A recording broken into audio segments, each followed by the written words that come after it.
bienvenue sur cette nouvelle vidéo. Aujourd'hui mes amis, une petite vidéo très rapide pour vous faire part d'un nouveau firmware qui est sorti pour le fameux maintenant TID Radio TD-H3 que je vous ai présenté. Vous avez été nombreux à commander également dans la foulée. Il n'y a vraiment que des retours positifs sur ce petit poste qui est décidément plein de surprises. Le gros plus de cette version de firmware, ce nouveau firmware, c'est qu'on va pouvoir à présent débrider la réception de 18 mégas, à partir de 18 mégas, donc ça c'est jusqu'à 50 mégas, donc ça c'est vraiment, vraiment pas mal du tout pour faire de l'écoute, notamment sur la bande CB. Donc je vais vous faire une petite démo avec ce nouveau firmware. Donc il y a pas mal de petites corrections également, hein, de petites améliorations avec ce nouveau firmware qui est sorti. Mais bien entendu, le gros plus, la grosse nouveauté, c'est de pouvoir écouter les bandes HF.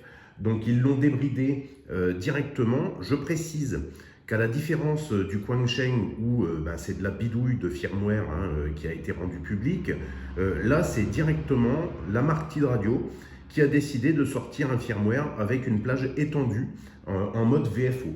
Donc ce VFO, il va commencer à 18 mégas et jusqu'à 50 mégas, vous allez pouvoir donc faire de la réception sur ces bandes-là. Donc plutôt pas mal pour écouter les bandes radio amateurs, alors en FM. Et donc là, ce que je voulais vous faire voir, donc bien sûr là j'ai mis un adaptateur BNC avec une antenne télescopique 27 mégas, comme d'habitude, une 27 mégas classique. Comme vous voyez, donc vous rentrez dans le mode VFO et là je me suis mis donc sur le 27-185. Je vais transmettre avec la CB et vous allez voir que ça marche sans problème. Donc on va y aller. 1, 2, 3, 4, 1, 2, 3, 4, 5, 6, 7, 8. Réception de la bande CB 27 mégas en mode FM impeccable.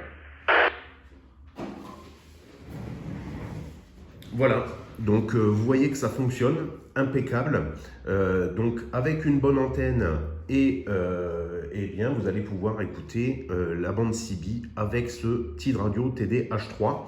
Donc merci encore à TID Radio de me faire confiance pour vous diffuser cette information. Je vais vous mettre tous les liens dans la description pour télécharger ce nouveau firmware et surtout la procédure d'installation. Je vais vous faire voir ce que ça donne un petit peu avec la notice sur l'ordi. On passe sur l'ordi à présent. Donc je vais vous mettre un lien en téléchargement dans cette description de vidéo. Dans ce lien, vous allez avoir le logiciel qui sert à la mise à jour du firmware à télécharger. Vous avez la notice qui est ici sous vos yeux et vous avez bien entendu le firmware en .bin à télécharger également. Donc au niveau du téléchargement, de la mise en place de ce firmware, donc on éteint d'abord l'appareil. On allume donc le logiciel de mise à jour de firmware. On sélectionne le port COM donc avec un câble donc que vous allez brancher au TID Radio, le câble prise Kenwood, le câble de programmation.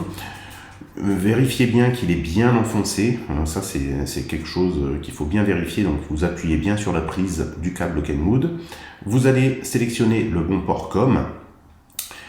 Ici, vous allez sélectionner donc le fichier h3.bin qui est le nouveau firmware et donc il nous remet ici qu'on appuie bien sur le câble jack et ensuite on fait start et en même temps qu'on fait start, on presse sur PTT et on allume la radio. Moi personnellement j'ai galéré un petit peu, je m'y suis repris à je ne sais pas combien de fois puisque ça ne voulait pas marcher, mais au bout d'un moment ça a fonctionné et donc ça a installé le firmware. Donc rien de difficile là-dedans. Je vous mets le lien pour télécharger tout ça en vidéo directement dans la description.